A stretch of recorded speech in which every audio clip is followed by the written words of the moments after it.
shit out of me.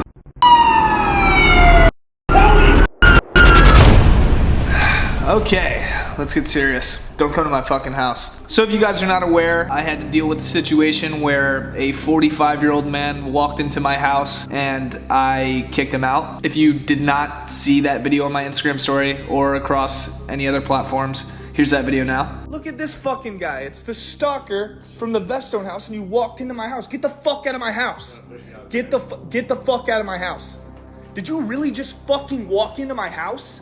So I'm just gonna break down this whole situation. I see a lot of people think it's fake. This is a thing that happened with this exact same guy numerous amounts of times. One being earlier, actually this year. Let's just start it from my bedroom. So I sleep on the 4th floor. I always keep my door locked, 100%. Always keep my door locked overnight. I had a woman over the night before, right? She left around 10 a.m. It was kind of like one of those days where I just wanted to like chill and just watch movies. I ordered some food on Postmates. I hear a sound like my door opens, not my door, my front door. I immediately go, huh, that's the first time Postmates has ever opened my door to deliver my food. So I go down there, basically naked. I'm like in my underwear and I hear footsteps coming up my stairs that lead to the kitchen. And I'm like, hello? Immediately, when the person speaks back to me, I recognize the voice immediately. It's that fucking weirdo. So this is a great ending to the vlog. Rory and Johnny just texted me that there's a random stalker outside of our house. About 2 weeks ago, this random guy literally walked inside of our house.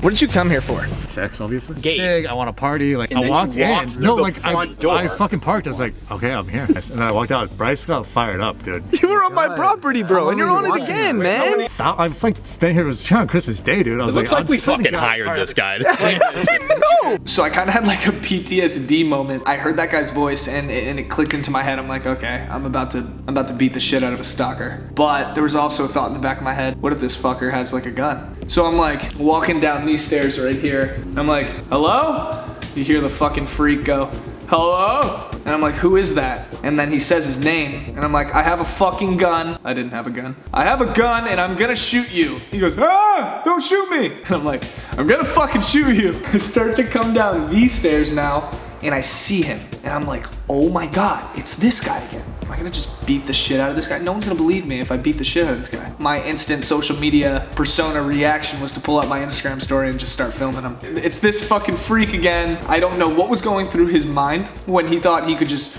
walk into my house, but this has happened multiple times before. He walked into the old Sway house, I think 2 or 3 separate times, and then we confronted him and got him arrested at the other Sway house. What are the drugs you have in your car? Just the usual stuff, dude. Sit down. Sit down. I'm going to bed now, knowing that someone's not looking at me through my window. And then this time, he was actually fully arrested, and TMZ just reported, I think it was burglary.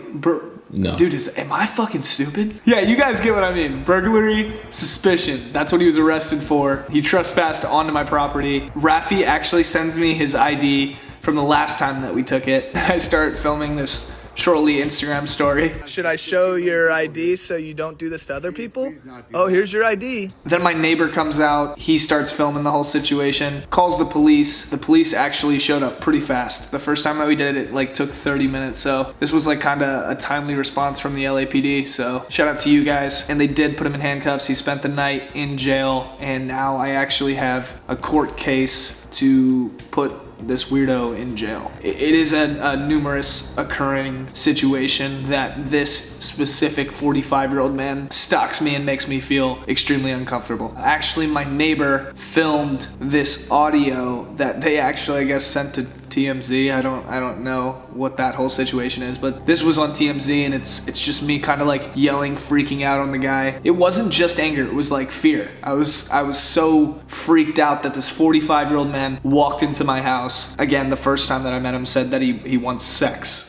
Give me one goddamn reason why I should just beat the shit out of you right now. Give me a reason. I'm shaking with anger. Tell me! I was in fight or flight mode. Like, I'm either gonna beat the shit out of this guy or get him put away for a long time. And if I did beat the fuck out of the guy, I might have went to jail. Bottom line of the story, I don't want this to happen again. I moved out and kept my place private for a reason. I don't like when people show up to my house, let alone walking into my house. And if you do ever find out where I live, just out of respect, please don't come. It's really weird. I don't like when people show up to my house. It's like the one time that I actually get to get away from the cameras and just relax. I want to walk in my underwear. I want to be naked like 24/7 in my house. That might convince more people to come. I actually am always in sweatshirts and sweatpants. I do love you guys. Thank you so much for the support. This was probably one of the weirdest moments of my life. Yeah, please don't come to my house. Please.